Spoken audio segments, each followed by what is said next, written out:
ABCs for Adults. ABCs for Adults, Episode 3A is for Awakening. Hey guys! Hey! Welcome to another episode of ABCs for Adults. What maybe we should have learnt in school. But didn't. So, as we covered in the first two episodes, A is for apple, obviously. Certainly. But it's also for awakening. Now this is a bit of a weird one, but bear with us and we'll try and get through it as best we can. Well, as awakening is a word that I think has different meanings, and we're going to go with R because this is our alphabet. Yes. So we're going with our own experience of what we feel awakening is. Yes. So Joe, what does awakening mean to you? Well, to me or to us, it's something that allows you to no longer fear death. And why is that? It's because you experience a reality beyond this one. So you don't have any... Let's start with that. So you've got this big looming threat that everyone doesn't like to think about at the end of their life. Death. And all the fear that goes along with that. And if you have an awakening, you realize it's just a transition. It's not an ending. It's not a big black darkness forever and all this kind of thing. No. That some people might think it is. And you're basically left in no doubt whatsoever that this isn't a base reality. This reality that we're experiencing right now, right? Yes, it's not. absolutely. It's not the forever reality. It's certainly not the cold reality that I personally, anyway, we personally felt before we had this experience. So you don't feel, the cold reality that you feel alone in the world, and you basically make a connection to something greater than yourself. So basically, there's no fear of death afterwards, and you don't have any kind of there's no gravity. Yeah. I think gravity, internal gravity, I'm speaking about, dissipates completely, which is an odd thing to explain to maybe somebody who hasn't felt it. But those of you who have will know what I'm saying. Mm-hmm. It's kind of that inside of us, in our center core, there's no tightness, there's no tension. There's just this, what we like to say, the ball of light, that's just kind of floating free, happily inside of you, weightless. Most of the time. It's an inner, of course. I mean, obviously, we all get caught up with our ego. Up in this reality. That's why we're here to experience this reality. So we obviously get caught up in this reality. Ego anchor. Yes, the ego anchors us to this reality for a reason that it has its place to play. It does. But the point is you've spent the vast majority of your day relaxed and at peace. And even if something comes unexpected, you soon wake up out of the, oh God, this is really important. Well, you have another mini awakening, because just because you've had a large awakening, it doesn't mean that you don't fall back into the slumber, because reality that we're in right now is extremely convincing.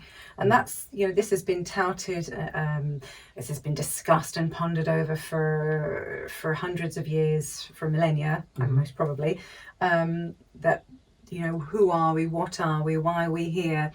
Is this some kind of simulation? But it's not always, but often it's spoken about in a kind of matrix way, or a simulation that we're inside some supercomputer. And I think that's a very kind of humanistic, mechanical way of looking at it. Yes, it is.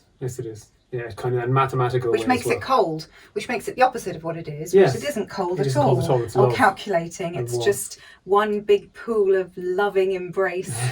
It's literally the best thing, guys. It's the best thing. Best thing if you want to pick realities, this would be the best one. We're so lucky. And that's not us wishful thinking. The point is, when you have an awakening experience, it feels more real than this reality.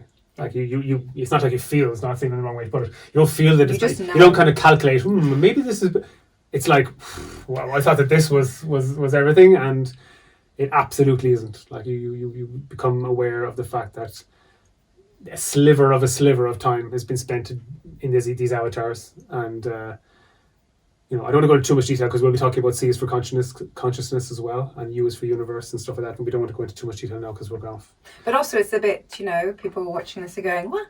If you haven't experienced this, we were kind of discussing whether or not to jump right in and talk about what we have experienced. Yeah. And several others, and many people down through history of humanity. Obviously, it's not just and people we know, obviously people we know as well. Yeah. But Jay just said, well, what are we hiding for? You know, what are we hiding for? We put the truth out there, our truth. This is what we have experienced. This is our experiential wisdom, wisdom. And that is that, you know, we don't die, guys. And it's all good news. What? Spoiler alert. Death is an illusion. We don't die. It's just you're just walking through a door. That's all.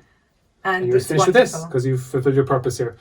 So and it's one big ball of love. Really, it's the warmest, most.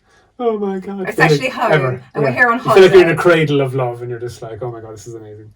And but this, it's home, isn't it? And it's home, yeah. But this, you know, it isn't another place. This is home. We're there already. We're there already. Like we're already there. It's just there's a veil of illusion which is separating us from the feeling or the experience of the entirety of what's happening right now. Yes.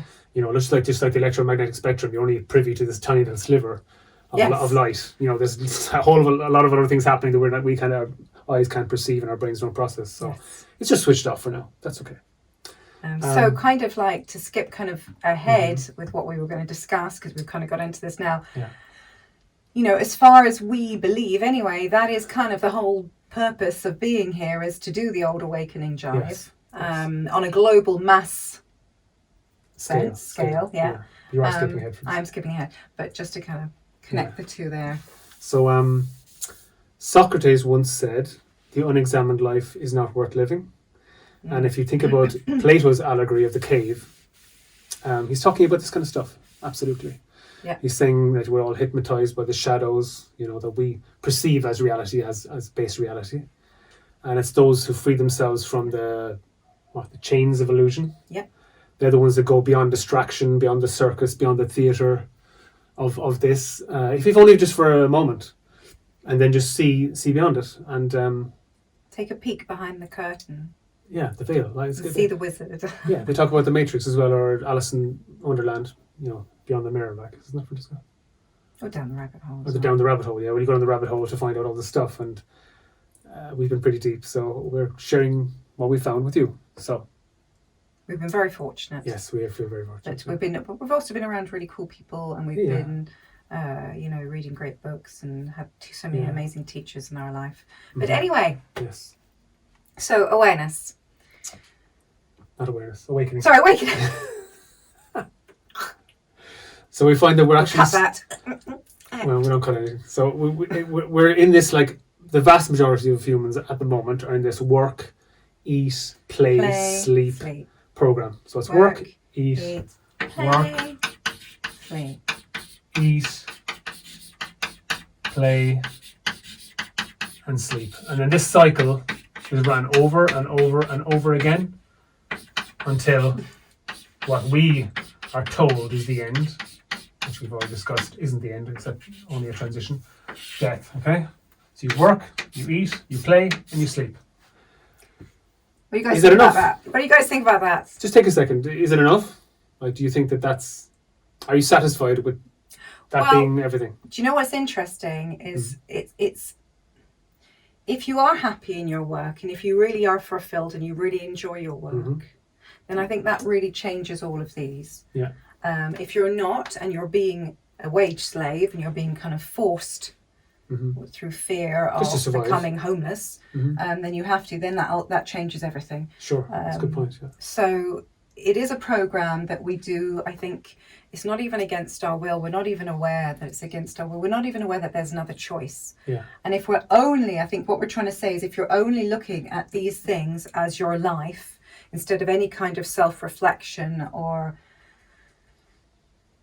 you know, any bit of sunrise over that, new ideas of self-reflection, then you're not going to have a feeling of being awake. Yeah. And so that's the unexamined life. That's a stimulus response relationship with life. And, you know, Eckhart Tolle would say, you know, you've forgotten that you exist because you're literally following. Well, you're not being, which we'll come to next, but you're not in the moment because you're just going. Sorry from Jed. You're following. You're going from program to program, and when you do that, you're not here. You're not here, no, because you're just literally doing away with the job, another job, another job, another job, another job, and you're literally just getting through life. Just going through a to-do list. And then, you know, on your deathbed, you're not going to say like, "Oh, I wish I could get more jobs done." Jobs. No, that wouldn't be the case. It would be other things, other priorities, spending time with loved ones, etc. Obviously. So if you feel that there is something missing, that you're not fulfilled, then that's the first fluttering of awakening, because you're starting to question things, and you're not. There's a je ne sais quoi kind of feeling of you don't know what it is, but not quite contentment, not quite satisfied, and that is the first stirrings. Yes, and like in our opinion, safe to say, isn't it, Francisca, that it's our destiny to wake up. Like that it's almost like there's been like a fail-safe written into this reality that if it gets too nightmarish and too kind of weird and shaky, then we're waking up in just much the same way as when you have a nightmare within this reality, and then you wake up and you go, oh, I thought that was reality, and then you, oh shit, I'm in this reality. Then it's the same thing. It's another jump up again from this reality to. Yes. It's the same reality, but it's outside of this reality. This is a very good point, and it was in that great film Inside Out, Pixar film. So if you kids, you would have definitely seen it. And they were trying to wake her up by giving her awful nightmare, which really was very frightening. And because a lot of the times our body will wake us up if we're in an awkward position, or if there's possible danger, or if we need to pee, go to the loo in the middle of the night. And so, reality is doing the same thing. It's giving us quite kind of nightmarish situations for us to kind of go, hold on for a good second. Yeah. Just this is a bit mad. Because we're all little bits of reality. We're all little bits of the universe. We're all little bits of God, if you like. You can have your own word for it. And all the little bits need to wake up for the entirety. To find each other again and to wake up and to one. Then Earth in a way has ran its course. Like, the platform, this reality. It was just hide and seek, really. The great Alan Watts, who said, like, God is playing hide and seek with herself. It's that same thing, isn't it? Or Carl, what's his name? Carl Sagan. Yeah. Said the universe is a way for us to know ourselves. Yeah. I mean, he was an atheist, really, but he still recognized that the universe, we came out of the universe in order for us to see, for the universe to be able to see itself from the outside. Yeah. And so our purpose is to transcend this reality, to go beyond it. In the sense that might not make sense to me. In the sense when we're saying transcend it, as in wake up and realize that it's not the be all and end all. It's not what you're seeing is as real as anything can be. Yeah. I mean, it's the context for reality. Look, don't get me wrong. When people say, is it reality? It is reality, because in the human terms, the noise we make reality, it's the context for reality. But it's not base reality. It's not it's not absolute reality. It's not absolute. No. And so we're here. I've forgotten really what I was saying because I got caught up with you. But basically, we're here to kind of find ourselves and find each other, if possible. And so we are here to find ourselves and each other. Yeah, that's the thing. So we find, first of all, each person wakes up, and then they find another awakened person, and everyone ends up waking up. And you do kind of attract people that are on the same wavelength and the same frequency as you. That is an actual truth. The universe or God wants to wake up. That's the whole. That's the game. It's hide and seek. It's kind of like, I don't even know what word to use, because some people like God, some people like universe, some people like reality, some people like imagination, consciousness, the oneness, whatever you want to call it. That has kind of given itself amnesia. Yeah. And kind of splintered itself into it's not hard to imagine 8 billion pieces, and has, hidden itself like little Easter eggs all over the planet. With different camera angles on the same thing. It's not too hard to imagine or to swallow if you think that you buy every single dream that you have and every nightmare, and you wake up and go, oh, I forgot it was this person in this bed sleeping. So that happens on a daily basis. So nightly basis. And if you think about it, that if you do spend 9 months in the womb, that's a long time to forget whatever happened before that. We should be asking the babies. So yeah. Damn it, they can't talk. So all the pieces wake up and find each other, and there is a mass awakening. Well, that's something we want which to talk has begun, about as well. Especially in the last 3 years. We want to talk about people being shaken awake. If we want to talk, maybe we don't want to talk too politically, but if we want to talk slightly, like on current world events, it's been a bit mad the last 4 or 5 years even, and people have really suffered in many different ways. And I think that it has been this kind of dark corridor that we've all been kind of fumbling through has been a catalyst for so many people to reassess their life situation, to have a look at their close bonds, to see what's the kind of point of life, what's the story. Yeah. Do you want to be stuck in the work, eat, play, sleep program? Or is there something more? Do you feel that there's something else? Like, isn't there a deeper purpose for us to be here, to be alive, to be aware? Like, it blows our mind that that's not discussed more. Yeah. I mean, we were kind of lucky because we had our 20s doing music, and we were around lots of kind of artists and creative people that we would have discussed this a little bit. But the majority of people just kind of, I don't know, I feel like everyone's just in a race, the human race, everyone's in a race, and they're kind of building some, vehicle or something to go somewhere, and they don't know where they're going. And I'm like, hold on a freaking second, like, don't you want to know a bit more information before you kind of, There's mass accumulation of things. It's like, what's it for? What are you accumulating it for? Well, that's because we're just making ourselves feel better, and we're trying to comfort ourselves and give why are we making ourselves a, feel better? a premio. Why are we comforting ourselves? We're comforting ourselves because we feel like we feel alone. We don't own our lives, and we don't feel connected, and we have this hole inside of us that we try and fill with whatever we can bear, which is not great. But we have to distract ourselves, because if we don't distract ourselves, then we'll stop.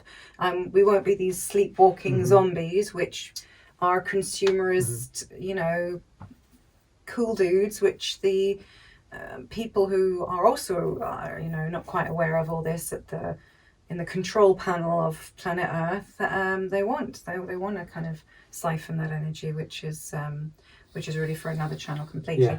But basically, go on. No, I was just saying that in much the same way as Plato's cave, like the allegory of the cave.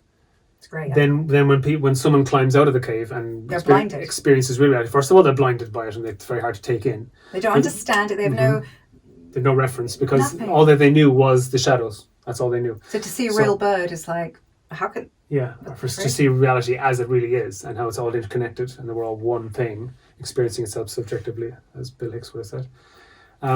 That basically when you come down back into the cave then and try to talk to somebody about it, you just look like a mad person, because someone who's never experienced that, if that's never been part of their reality, then how are they supposed to grasp it? So obviously, but also you're blind because you're coming back into the dark caves. You can't see you're very disorientated, well. yeah. So you're like looking like a madman walking around bumping into things. Yeah. I think a lot of people who... It's hard to take it seriously. Yeah. It's hard to take this reality seriously after you've awakened. It's like you take it seriously, of course, to a point, but you don't get as well wrapped up in it, because it just, that this just, it doesn't matter. I think it's hard to get depressed. I think anybody who's suffering from depression should really look into mindfulness, buy some books, really any. They're all going to do something. I mean, Eckhart Tolle, I think, is a very universal. Guy Finley's great, and Guy Finley's tutor. Vernon Howard, which we've mentioned before, and just watch some videos of Alan Watts. Alan's just like amazing. It's fantastic. It's like a daddy figure or an uncle figure, just like having a bedtime story before you go to bed. Just listen to a bit of Alan Watts. It just send you off in a really nice vibe, because obviously he was an awakened being. Obviously, there's another transition into enlightenment. We'll talk about ease for enlightenment later. But awakening is the first kind of stirrings and memories of, hold on a freaking second, things might not be exactly how they seem. Yes. Anyway, we've done a really long one now. We've done a very long one, yeah. A is for apple, A is for awakening, and we're going to go on to the B's next. And there is a mass awakening happening, which has been accelerated because of what's happened in the last 3 years. It's been accelerated. So if you want to meet up with fellow-minded people, they're everywhere. Anywhere you look, there's you'll attract them. People are wakening up because they're being shaken awake by us taking this reality a bit too seriously and creating not such a loving environment for everyone to live in. So, which is what we all want. We all want that, because at the end of the day, that is this reality. Okay, that's it, guys, for now, and we'll see you again soon. The fact that you guys are even here is proof. Of the whole awakening thing. That your curiosity has led you to this video means that there is a bit of a mass awakening happening. A bit of a fluttering of awakening inside you. So, okay. All right, we'll see you next time for B for Being. Ciao. Ciao for now. taking